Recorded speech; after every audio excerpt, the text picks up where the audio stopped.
بدخشان او پنجشیر کې د طالبانو خپلمنځي نښتې او ګواښونه په زیاتېدو دي. سلام ستړي مه شئ، وخت مو په خیر. په AFG پلس چینل کې درته ښه راغلاست وایم. AFG پلس چینل تل ستاسو په چوپړ کې، نو همدا اوس درسره چینل سبسکرایب کړئ. د افغانستان له شمالي ولایتونو بدخشان او پنجشیر څخه د طالبانو د خپلمنځي اختلافونو او وسلوالو نښتو خبرونه ورکړل شوي دي. د لومړۍ امنیتي حوزې د امیر او د لیوا د قوماندان د وسلوالو ترمنځ یوه نښته شوې ده. د بدخشان د اطلاعاتو او فرهنګ طالب رئیس مولوي معز الدین احمدي ویلي چې په نښته کې د هوایي ډزې شوي خو کوم ځاني زیان نه لري. ځینو رسنیو بیا د خپلو سرچینو په حواله په دې نښته کې د حوزې د امیر ټپي کېدو ترڅنګ د څو نورو طالب جنګیالیو د مرګ ژوبلې خبر ورکړی.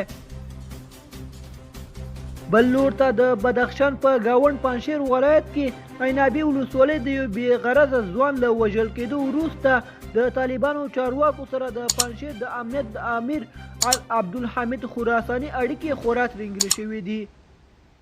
خراساني د اوړمې ورځې د دغې پیښې د رامنځته کېدو په هماغه ورځ ومنله چې د عینابي ولسوالۍ له منصوبینو سره یې وسلواله نښته شوې.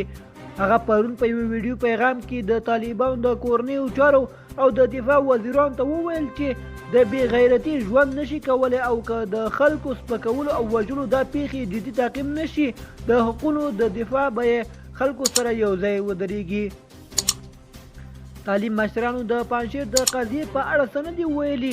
په ورته مهال په ټولنیزو رسنیو کې مشهور افغان هنرمند فرهاد دریا په ګډون ګڼو مطرحو څیرو د یادې پیښې خلاف د پنجشیر ولایت د ښځو پرونیو راډیون ستایلی او د ښځو د عدالت غوښتنې دا هڅې یې د قدر وړ ګڼلي.